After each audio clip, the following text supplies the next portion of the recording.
we have a tendency in America to try and place Jesus into one party or the other. We act as if to be a Christian, you have to belong to, say, the Republican Party. I believe that is truly the common sort of perception. But the reality is, and I think when we're honest with ourselves and we actually consider history itself, that's just completely inaccurate. For one thing, Republicans and Democrats, that concept didn't exist when Jesus was alive. So saying that he's a part of one party or the other really doesn't work in that sort of way. And on top of that, his teaching, there are parts of both platforms of both parties that line up with his teachings. Jesus did tell us to go and take care of the poor. He did push for us to, elevate the oppressed. He also taught us to live righteously and to not conform to the ways of the world.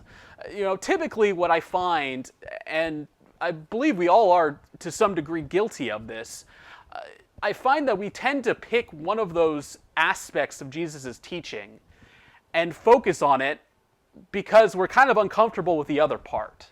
And that's really not what we should be doing. We should have this understanding that, your political party does not mean that you are or aren't a Christian.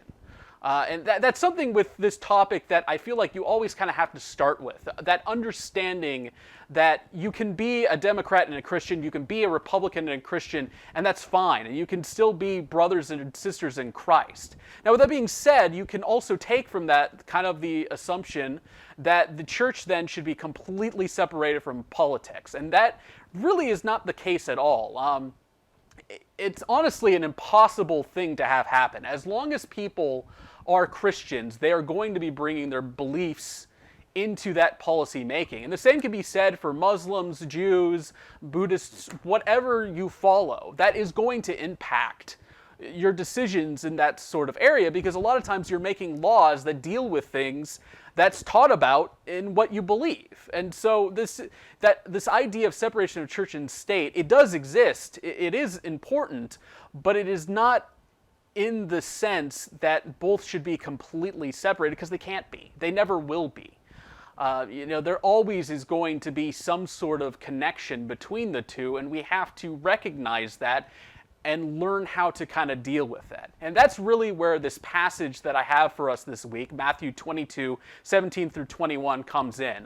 Jesus is caught here by the Pharisees, and they're trying to get him into a trap. They're trying to get him to basically pick a side politically, with the hopes that he'll upset one of these groups, and he'll end up being, either arrested by the Romans or shunned by all the Jews. That's what they're trying to get at. The tax that's being talked about here, it's something that was not popular in Jesus' day, because it was something that the Romans used to continually subjugate them. And, it wasn't something that they were a fan of. Jesus' teaching then of give unto Caesar what is due to Caesar and give unto God what is due unto God, it ends up circumventing the trap that they're trying to set, and really doesn't make either side unhappy with them. What Jesus is really saying here is that you do have an obligation to still serve and contribute to the government that is in place. And on the flip side, though, you have a greater obligation to serve God and his kingdom.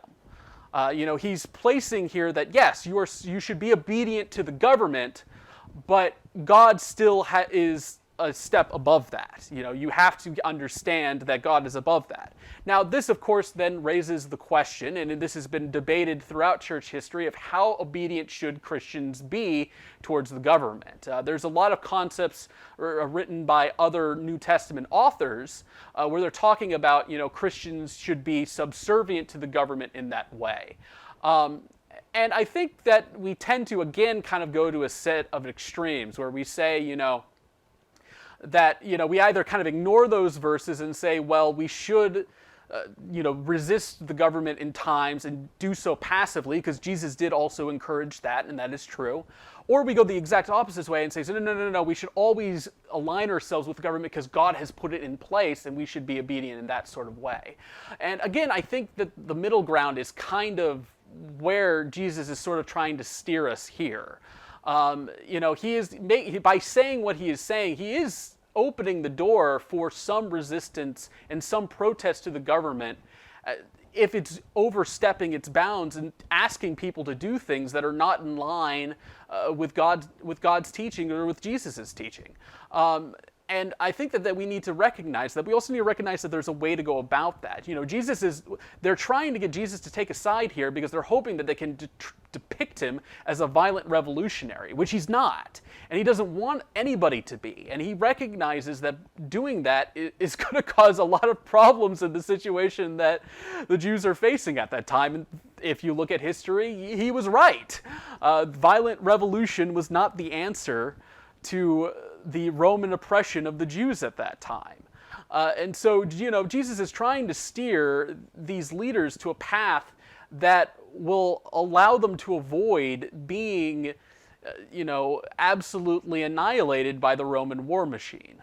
And similarly, we need to look at it that way as well, that even when there are cases of extreme oppression, sometimes the best route isn't to push the oppressor to take that full-on action, because they will absolutely crush you.